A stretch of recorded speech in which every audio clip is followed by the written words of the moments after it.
maybe I'm not doing this quite the most contemporary way in the way. So that's been the biggest change for me. I still do a ton of writing, and that's actually still basically 70% of my day. But the editor-in-chief stuff, it's made me a better teacher and a better writer. So who else? Who else had a question? Yes, sir. Would you mind recounting your creation of Kingdom Come? Sure. How you affected your career? Sure, I'd be glad to. Kingdom Come, as I will say to the day I die, started with Alex Ross. I cannot take credit for being there at ground zero when the basic idea hit.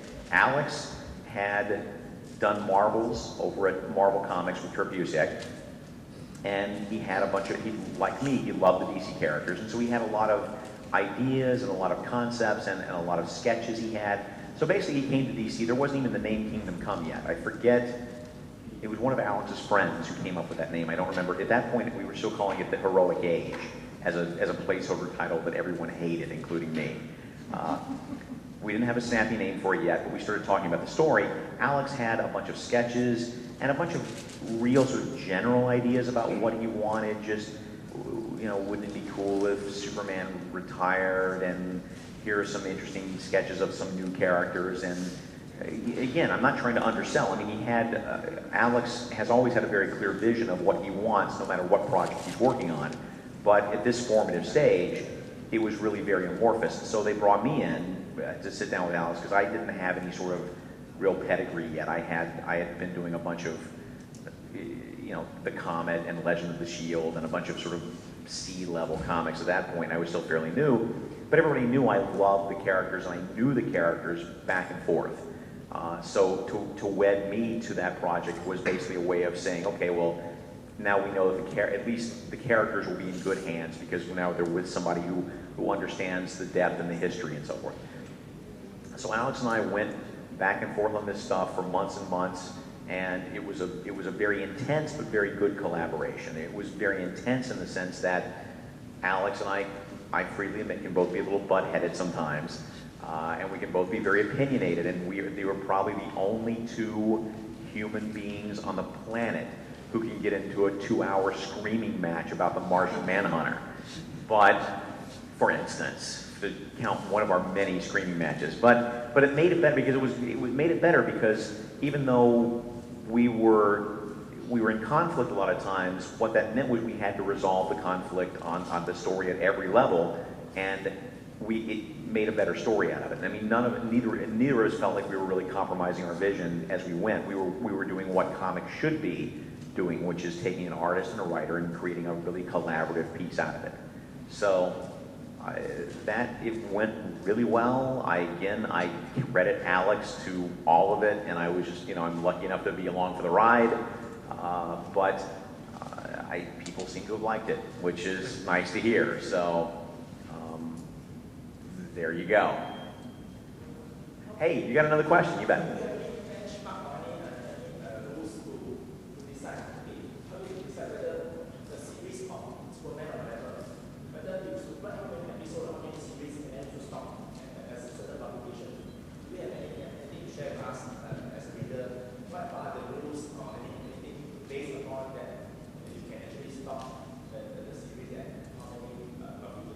Oh, I see what you're saying. So, well, a lot of it depends on whether or not you own the series, or whether or not you're created, whether or not you are, like, for instance, I have no control over, obviously, I have no control over when, if I understand your question, if I'm writing Superman or Batman, that's going to go on beyond me. But if I'm writing something like Impulse, which is my creation, do I have some say in when that ends?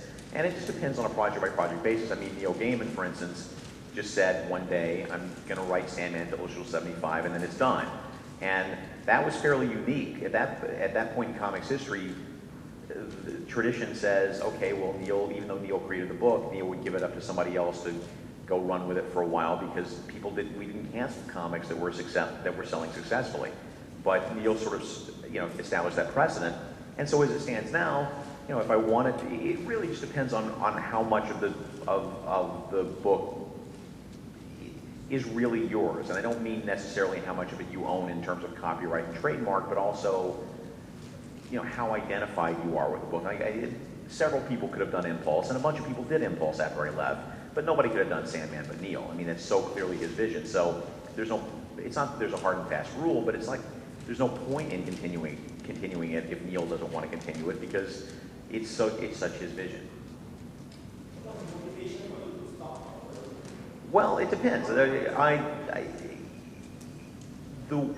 worst thing any entertainer can do is stay on stage after everybody else is tired of your act. And so, like with Flash, I stayed on for 8 years, 7 of which were really good, and 1 of them in which I think I stayed on a little too long. But I was always aware of that, and so the trick is always, if you're going to err on the side of getting off the stage too early. You know, just never let the audience realize that you run out of stuff to say, because then, you know, they're going to feel cheated. So, who else? You have another question here, right? Yeah, yes, sir. What kind of tips and advice do you give your new budding writers in your new organization? The advice to new writers speech. So, all right, first off, remember what a story is, and you would be stunned at the number of people who can't even grasp this. The basic, what a story is somebody wants something, and something is in his way. It is that simple. And keep that in mind as you go through every permutation. Everything about your story should be about that central conflict to some degree. The other tips I give you are, make sure that everything is clear, not simplified. I'm not saying that your story should be for morons, but I'm saying, or that you should write only for 6-year-olds. But I'm just saying that your audience trusts you to be swept up in the entertainment and to follow your story along, and you jeopardize your trust with your readers if they get confused because they don't understand who this person is, or what this person's motivation is, or what this person wants. So clarity is the most important part of storytelling. Beyond that, the simpler tips are things like, if you're writing comics, for the love of God, remember that it's a visual medium as well as a text medium. So don't ask your artist to draw things that no human being on earth could draw. My best example, and this is from a real story, and I will not name the artist, the writer, but you cannot say, like, panel 1, establishing shot, the Grand Canyon. A man in a straw hat looks over the rim. At the bottom of the canyon is a yellow daisy. You can't, no one can draw that in one panel. You can't see, or you can't, if you want your artist to hate you, write something like panel 1, interior establishing shot of a stadium full of people, and then put 4 other panels on that page, or 5 other panels on that page, including the interior of a supermarket or something like that. You just don't.